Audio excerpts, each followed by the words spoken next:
Chers amis, nous sommes le vendredi de la 3e semaine du temps de l'Avent. Nous écoutons l'Évangile selon saint Matthieu. Voici comment fut engendré Jésus-Christ. Marie, sa mère, avait été accordée en mariage à Joseph. Avant qu'ils aient habité ensemble, elle fut enceinte par l'action de l'Esprit Saint. Joseph, son époux, qui était un homme juste et ne voulait pas la dénoncer publiquement, décida de la renvoyer en secret. Comme il avait formé ce projet, voici que l'ange du Seigneur lui apparut en songe et lui dit : « Joseph, fils de David, ne crains pas de prendre chez toi Marie, ton épouse, puisque l'enfant qui est engendré en elle vient de l'Esprit Saint.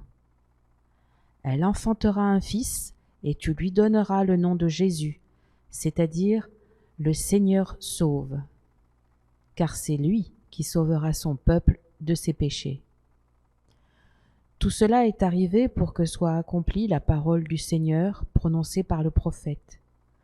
Voici que la Vierge concevra et elle enfantera un fils.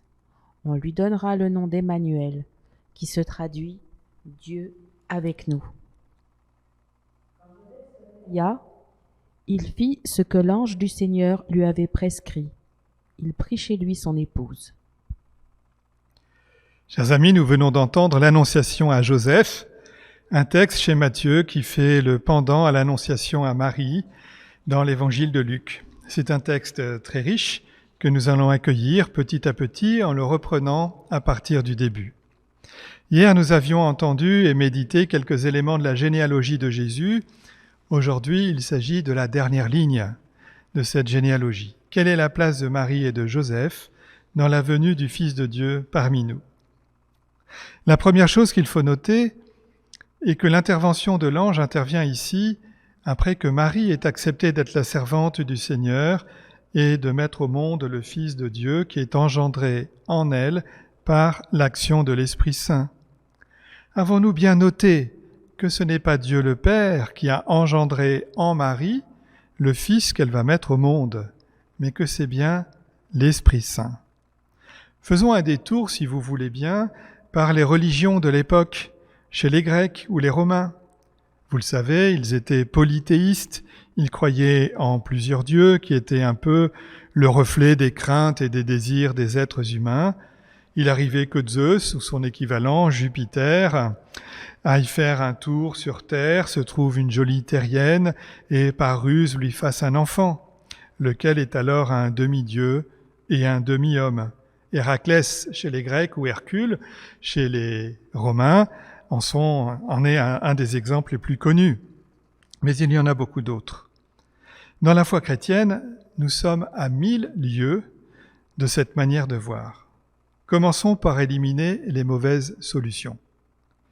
Si Dieu est Dieu, mes amis, il n'est pas matériel, il n'a pas de chair, il est pur esprit. Et dans la foi chrétienne, nous apprenons qu'il est une relation d'amour. Ce qui veut dire que s'il n'a pas de corps, il n'a pas de sexualité.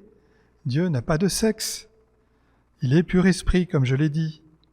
Je me souviens d'une maman catéchiste qui s'inquiétait un jour de savoir comment Jésus était venu au monde, comment il avait été conçu. Avant d'être catéchiste, elle était d'abord une maman et elle savait bien comment on faisait les enfants. Alors elle avait imaginé que Jésus était le fruit de la rencontre d'un spermatozoïde de Dieu avec un ovules de Marie. C'était touchant comme tentative, mais en réfléchissant et en lisant le texte de l'Évangile de près, nous voyons que cette compréhension ne tenait pas la route. D'abord, ce n'est pas Dieu le Père qui va voir Marie, mais bien l'Esprit Saint qui la recouvre de son ombre. En tout cas, pour l'Évangile de Luc, c'est dit comme ça. Chez Matthieu, il est aussi écrit que l'enfant qui est engendré en elle vient de l'Esprit Saint. Ce n'est donc pas Dieu le Père qui est à l'origine de l'incarnation de son Fils en Marie. Donc, première deux solutions mauvaises qu'il faut éliminer. C'est pas un spermatozoïde divin, il y en a pas, ça n'existe pas. Et évidemment, ce n'est pas le Père non plus qui couvre Marie de son ombre, mais bien l'Esprit Saint. Ensuite, si la situation était telle que notre catéchiste l'avait imaginé, Jésus ne serait pas vraiment Dieu. Et il ne serait pas vraiment homme, il serait moitié-moitié, mi-Dieu, mi-homme. En réalité, nous croyons que le Fils de Dieu, qui est de même nature que son Père, ou consubstantiel, comme on le dira bientôt dans la nouvelle formule du Credo, eh bien, le Fils de Dieu existe avant la création du monde, avec son Père, dans la communion de l'Esprit Saint. Ils sont tous les trois ensemble, un seul Dieu, dans une relation d'amour trinitaire, et cela depuis toujours, il n'y a pas de début à cette relation, il n'y a pas eu un moment où Dieu n'était pas Père, mais de toujours à toujours, il engendre son Fils. C'est important de repérer cela. À vrai dire, nous trouvons en quelques rares endroits dans l'Évangile des expressions où Dieu le Père prend la parole pour parler de son Fils. Le jour de son baptême, une voix vient du ciel et se fait entendre. « Tu es mon Fils bien-aimé, en toi je trouve ma joie. » Ou encore sur la montagne de la Transfiguration, « Celui-ci est mon Fils bien-aimé, écoutez-le. » Plus encore et plus subtilement, en Actes chapitre 13, verset 33, saint Paul utilise l'expression que l'on trouve dans un psaume « Tu es mon Fils, moi aujourd'hui je t'ai engendré ». Et vous voyez, le terme d'engendrement n'est pas utilisé pour la conception de Jésus, mais pour sa résurrection. C'est pas du tout pareil. C'est une vraie nuance. Et donc Jésus qui était mort se voit rendu à la vie par son Père qui l'engendre encore à nouveau à la vie. Ce que nous croyons, c'est que par l'action de l'Esprit Saint, un être humain, un homme, a été conçu en Marie, et en cet homme, le Fils de Dieu s'est incarné, s'est enfoui d'une manière si particulière que nous avons compris par là combien Dieu aimait vraiment notre humanité. En fait, par le mystère de l'incarnation qui commence dès la conception de Jésus en Marie, nous voyons Dieu qui, en son Fils, le Fils de Dieu qui est de toujours à toujours, Dieu qui en son Fils vient habiter notre humanité, vient partager notre condition humaine et en assumer les limites, ces limites qu'il nous avait imposées, il se les a assignées à lui-même. Et cela sans craindre pour sa propre dignité. Dieu ne s'abîme pas en s'incarnant, en prenant chair de notre chair, chair de la Vierge Marie. Ce que je dis là, c'est véritablement considérable. Imaginez un potier qui s'incarnerait, on devrait dire qui s'enterrerait, je ne sais comment il faudrait inventer un mot, pour sauver sa production. On dirait c'est ridicule, un homme c'est tellement plus important que ses poteries. Mais savez-vous que entre l'homme et la poterie, il y a infiniment moins de différence qu'entre Dieu et les hommes. Dieu est un créateur. L'homme et la poterie ne sont que des créatures. Eh bien, Dieu n'a pas peur de s'incarner dans sa créature, pas n'importe laquelle, l'être humain. Donc, pour me redire, Jésus n'est pas mi-Dieu ni mi-homme, le Fils de Dieu n'est pas l'âme non plus de Jésus, il y aurait le corps de l'homme et puis l'âme divine, là non plus. Quand Jésus est vrai homme, il est vrai homme avec son corps, son âme, la fine pointe de l'esprit de son âme, etc. Et le Fils de Dieu vient en plus dans cet homme complet qui est Jésus. Il y a bien donc deux volontés, la volonté divine, puis la volonté humaine dans la personne de Jésus, mais une volonté divine qui va se soumettre par humilité à celle de Jésus.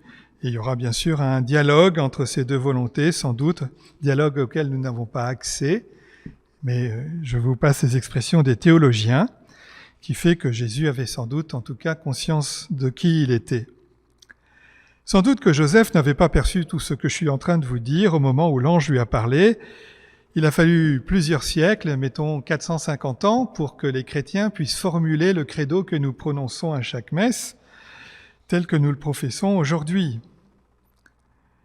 Il est assez facile, sans doute, d'imaginer à partir de notre vie humaine l'existence de plusieurs dieux à notre image. Il est possible qu'avec notre sagesse, nous puissions imaginer un Dieu créateur, tout-puissant. Ça, oui, on peut l'imaginer. Certains l'ont fait. En revanche, nous ne pouvions pas imaginer un Dieu Trinité, une relation d'amour. Il a fallu la révélation. Il a vraiment que Dieu lui-même s'enseigne à notre propre humanité et nous fasse découvrir cela. Nous ne l'aurions pas deviné tout seul.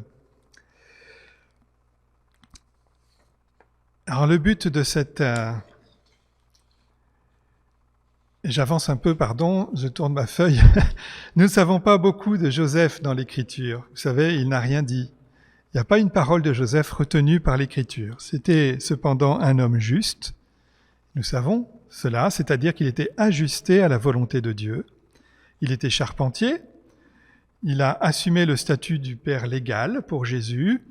Il a pris Marie pour épouse et il a respecté son épouse, son intimité humaine et spirituelle qu'elle entretenait avec Dieu. Voilà. Et il a été un père protecteur qui a su prendre de bonnes décisions au bon moment. Ce que l'on ne dit pas, mais que nous savons, c'est qu'il n'était pas immaculée conception, contrairement à Marie. Il n'était pas né sans péché.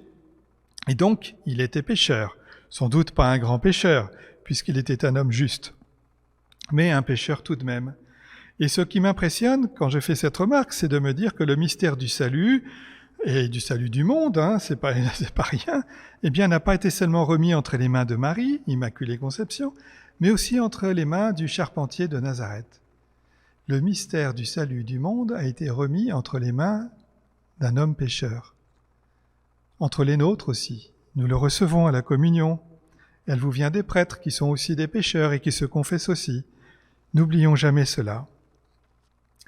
La chose la plus étonnante à propos de Joseph, c'est que la tradition, qui n'a retenu de lui aucune parole, mais des actes et des gestes, et le perçoit vraiment avec une très grande disponibilité à l'action de Dieu dans sa vie. La tradition picturale, vous savez, les tableaux, ont souvent représenté Joseph comme un vieillard un peu éteint, dont seul l'âge aurait pu lui permettre de vivre un tel bouleversement dans son projet de vie. Je trouve que c'est un peu désobligeant pour Joseph, et je ne trouve que c'est pas beaucoup respecter Marie, dont on peut imaginer qu'elle aurait aimé épouser un homme de sa génération, comme toutes les jeunes filles de son temps, avant que l'ange n'intervienne et lui propose une autre vie. Mais voilà, Joseph avait sans doute les vertus nécessaires pour pouvoir affronter le bouleversement de son projet et vivre une vie commune avec Marie, peu banale pour des gens mariés. Comme un juste qui est plein de délicatesse, par respect pour Marie, il avait prévu de la renvoyer en secret. On ne sait pas pourquoi, mais on peut imaginer qu'il ne voulait pas l'humilier, ou bien qu'il ne voulait pas interférer dans une relation extraordinaire entre Dieu et sa fiancée. Mais à ce point du récit, on n'est pas sûr qu'il était vraiment au courant. C'est l'intervention de l'ange qui lui permettra de consentir à prendre chez lui Marie, son épouse. Le pape François vient d'ouvrir ce 8 décembre une année Saint-Joseph pour le 150e anniversaire de la déclaration de Saint-Joseph comme patron de l'Église universelle. Il est intéressant de relever les divers titres de la lettre apostolique qui ouvre cette année si particulière. Titres attribués à Joseph. Je les donne pour notre méditation, mais pour percevoir aussi les différentes qualités paternelles que le pape a reconnues dans le personnage de Joseph, fils de David. On dit de Joseph qu'il est un père aimé, un père dans la tendresse, un père dans l'obéissance, un père dans l'accueil, un père au courage créatif, un père travailleur, enfin un père qui vit dans l'ombre du Père du ciel, de Dieu le Père lui-même. Le but de cette année ouverte par la publication de cette lettre apostolique est de faire aimer cette grande figure de saint. Il a été introduit systématiquement dans toutes nos prières eucharistiques depuis quelques années, juste après la mention de la Mère du Seigneur, la Vierge Marie, la Bienheureuse Mère de Dieu. En guise de prière, je vous invite à prendre avec moi la prière finale de la lettre du pape. Comme il dit ceci, il l'introduit de la façon suivante. Il ne reste qu'à implorer de Saint Joseph la grâce des grâces, notre conversion. Nous lui adressons notre prière. Salut, gardien du Rédempteur, époux de la Vierge Marie. À toi, Dieu a confié son Fils. En toi, Marie a remis sa confiance. Avec toi, le Christ est devenu homme. Ô bienheureux Joseph, montre-toi aussi un Père pour nous et conduis-nous sur le chemin de la vie, obtiens-nous la grâce, miséricorde et courage, et défends-nous de tout mal. Amen.